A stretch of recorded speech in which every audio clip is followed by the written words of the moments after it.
Hi, I'm Nan Simonsen. Don't you love a rainy day? If they're not too often and they're not too wet and they're not too cold. I'm in Southern California, about an hour east of Los Angeles. And last week we were in the 80s, and I thought, oh boy, here we go. Here's the summer. And we're in a semi-desert area. It gets pretty hot. And today it was in the 40s and low 50s and wet. And it inspired me to make a chili.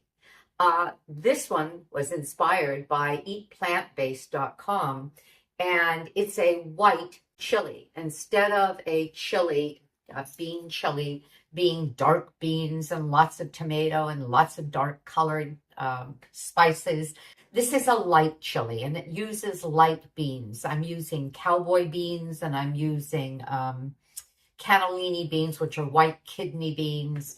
And you can take a look at what we're doing here. I am a health coach with a lifestyle medical practice. As a matter of fact, one that was founded by one of the founding members of the College of Lifestyle Medicine.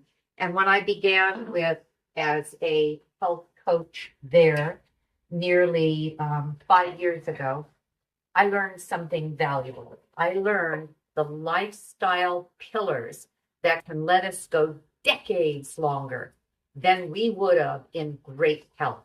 And how do I know that? I see it all the time. I'm watching the standard American diet affect the standard American body, and we are getting bigger and sicker and earlier to experience chronic diseases like diabetes and cardiovascular disease than ever. And then I see our patients sometimes coming in very sick, sometimes coming in at the beginning of all of these maladies. Absolutely, in either case, turn it around because of lifestyle. Well, one of the pillars of lifestyle medicine is a plant-strong, plant-centric, plant-exclusive diet. Whichever way they go, the best way to go is completely plant-based, which I did 5 years ago, actually just before I joined the practice. So what I have done, because my focus is very similar to that of Chef AJ in this space, this plant-based space, and Tammy of Nutmeg Notebook and Plantable Kiki and so many of the others who are plant-based, I consider processed oils, all oils other than olive oil, and even then olive oil would be better replaced with olives, to be not whole food. I want my food to come as close to nature as possible. So you'll see that I'm sauteing onions, but I'm sauteing them in a dry pan. I'm going to put a little bit of broth, and even my broth I make in this same pan. A few days ago, I just emptied a 1 gallon Ziploc freezer bag out of the freezer because it was packed with things like my old bunch of cilantro and parsley and the ends of vegetables and the peels of carrot, for example, and even white potato. And I made a big pot of stock. A lot of that goes in the freezer, but I decided, and this was the point of the beginning of my intro, this was a cold day. I had all this stock. I hadn't frozen it yet. Why not make something that can take me through many meals? If you're going to make a mess, make it worth messing up the kitchen with lots of meals. So always do more than you need for one meal. Why not? What's happening, especially after I put a little bit of broth into this hot pan with onions to deglaze it. And deglazing means that all of the sugars from the onion that stick a little to the pan bubble up when they are in contact with the broth.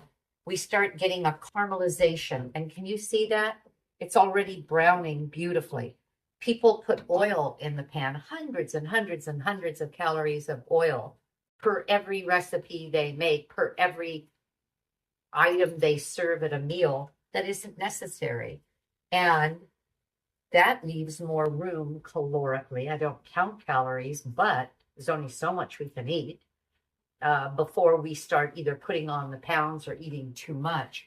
I therefore get full nourishment from everything that I eat because it's all whole foods that are plant-based, loaded with vitamins, minerals, phytonutrients, that means plant nutrients, phytochemicals, that means plant chemicals like polyphenols. A lot of our um, pharmaceuticals are made from plant sterols and plant polyphenols. And then they make a lot of money on it. We'll just eat the plants. Okay, ground onions. I'm going to now add celery. This is such a hearty soup. And it has those flavors, and that's the beauty of a plant-based diet. It has those flavors like onion, celery, carrot, sweet potato that really hits home. These are comfort food. That's what you find in all of your mom's soups.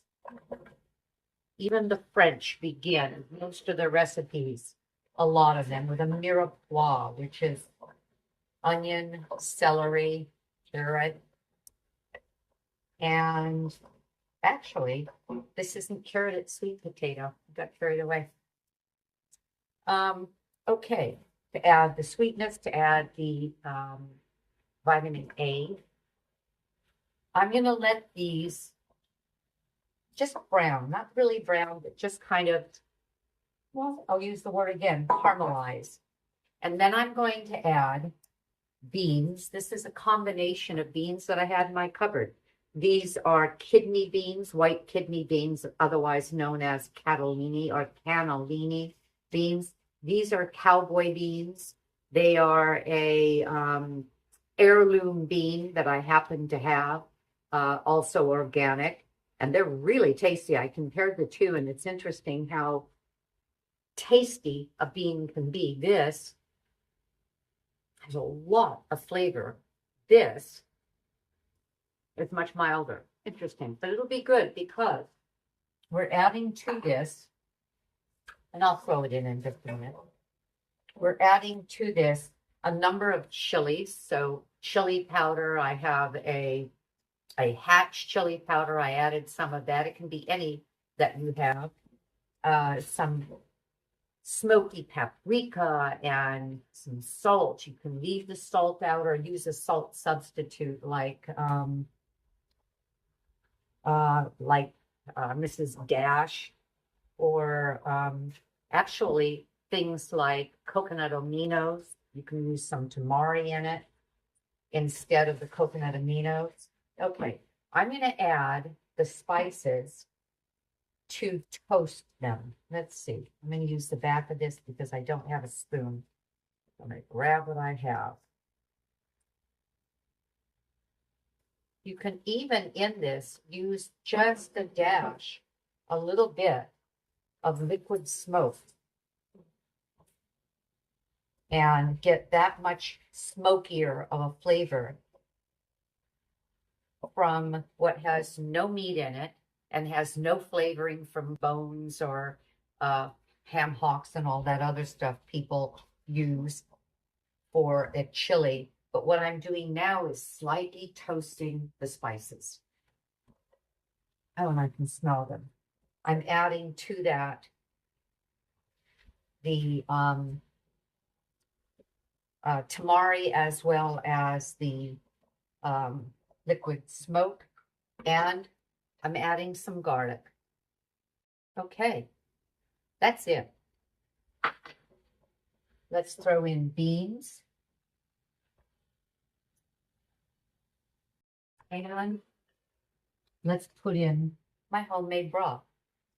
This is such an inexpensive meal, and yet it's going to be so welcomed in this cold evening, and so delicious, and so flavorful when it cooks and it's finished, and we serve it with, maybe some rolled up tortillas, warm tortillas, or air fried tortilla bases, corn tortilla bases that will break up and kind of scoop up bits of the bean. And I'll show it to you in a photo when we're finished, and I'll show it to you plated. And I hope you have a great day because I know I'm going to. In the spring, we don't know if it's going to be hot or cold. It varies. And so why not make a pot of delicious soup? Have a great day because I know I'm going to. But I'm back because after I signed off, I got inspired to do some other things. I like a little more color in a soup or a stew. So I chopped up a half a bell pepper, red bell pepper. Then I got even more carried away and I thought, you know what would be really nice in this is roasted corn. And I buy bags of frozen roasted corn. You can buy them from most markets. I get it from Trader Joe's. And I put in about 1.25 cups. Now, this entire recipe is double the one that inspired me. So I'm going to give it to you just the way I do it. And so I added 1.25 cups of corn. Then I added some chopped red and green spicy peppers, like a jalapeno when it turns red, and chopped those when I had them. And so I have them in the freezer. I added a little of that. Look at this beautiful soup. Look, isn't that pretty? Oh, what's the green? Well, threw in a few handsful of kale. So what I have is a beautiful light bean chili. And you're going to see how I'm going to dress it for the table with a little bit of avocado, some cilantro, some salsa on the side, some sliced jalapeno, and I'll show you. Oh, let me bring it to you again. Look, look, look, isn't that good? We're about to dine. And look what I made. I'll link you to the recipe. This is from Dan Buettner's The American Kitchen, Blue Zone American Kitchen. Look at this. Look at this marvelous cornbread. Easy. Cooked it in the oven in a, basically, skillet. So that's our dinner tonight. Some honey on the cornbread. I'm steaming some broccoli and cauliflower because we always have our cruciferous vegetables and a vegetable on the side.